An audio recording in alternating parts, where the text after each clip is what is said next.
bertemu para saudara bersama saya, Pastor Fridolinus Simanjorang dalam Renungan Harian Selasa 25 Januari 2022, Pekan Biasa ketiga.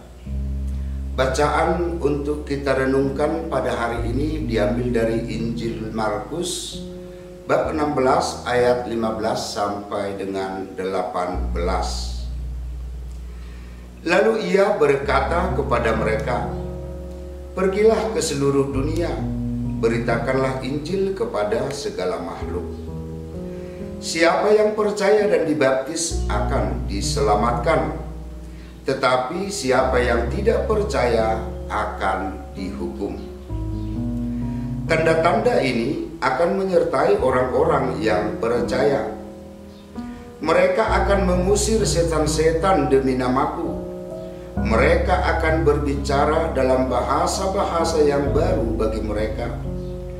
Mereka akan memegang ular, dan sekalipun mereka minum racun maut, mereka tidak akan mendapat celaka. Mereka akan meletakkan tangannya atas orang sakit, dan orang itu akan sembuh." Demikianlah sabda Tuhan. Diperintah dan memerintah.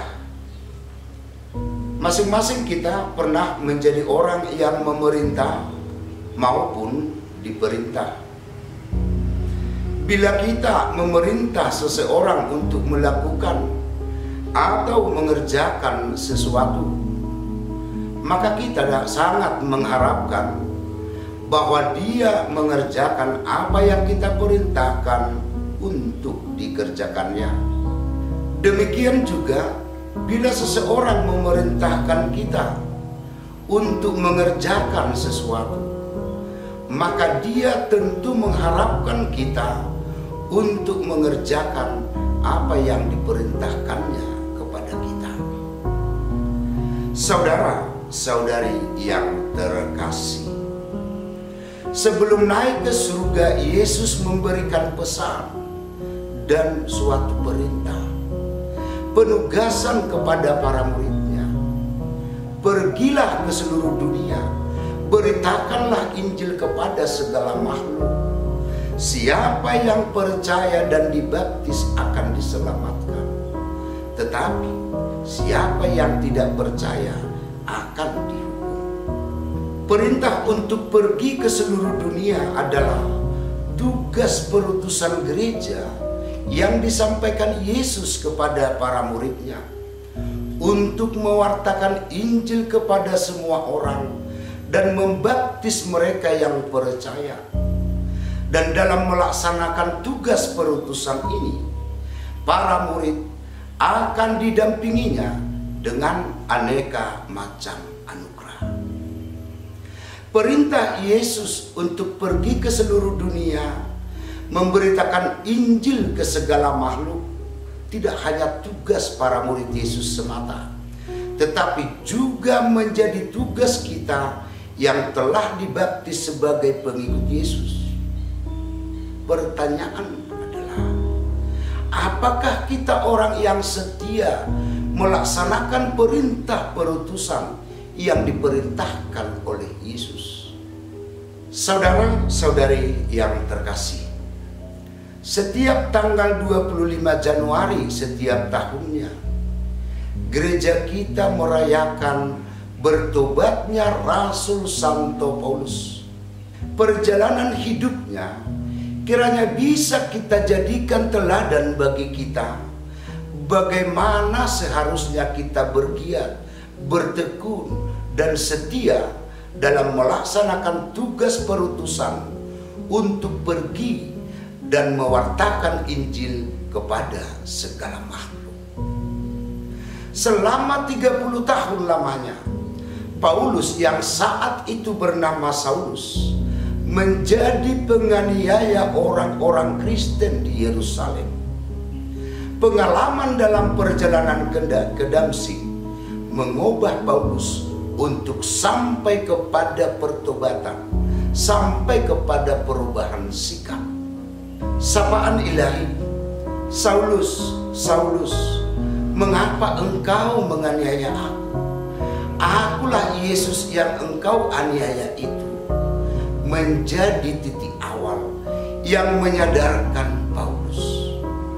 Atas sapaan ilahi itu mendorong Paulus untuk bertanya kepada Tuhan, bagaimana dia seharusnya bersikap dan bertindak terhadap orang-orang Kristen.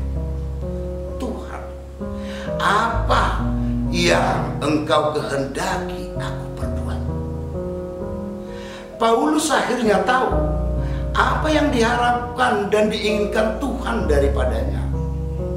Sapaan ilahi mengubah Paulus menjadi saksi dan pewarta Injil yang luar biasa. Dia menjadi saksi bagi semua orang di seluruh dunia. Dengan kata lain, Paulus yang semula mengejar dan menganiaya pengikut Kristus, kini sampai pada pertobatan total dan menjadi rasul yang memperkembangkan gereja kemana-mana. Tuhan, apa yang engkau kehendaki aku perbuat? Pertanyaan Paulus ini kita alamatkan menjadi pertanyaan kita kepada Tuhan. Apa yang dikehendaki Tuhan dari kita? Tuhan memanggil kita untuk terlibat dalam perutusan mewartakan Injil, kabar sukacita kepada semua orang. Pengalaman itulah juga yang dialami oleh Paulus. Atas pertanyaan di atas, maka Tuhan memberi jawaban untuk kita kerjakan. Pergilah ke seluruh dunia, beritakanlah Injil kepada segala makhluk. Dunia itu bisa keluarga kita, bisa juga wilayah tempat kerja kita, pun juga komunitas kita. Kita diutus memberitakan Injil, membawa kabar gembira, sukacita kehidupan kepada semua makhluk. Semoga, amin.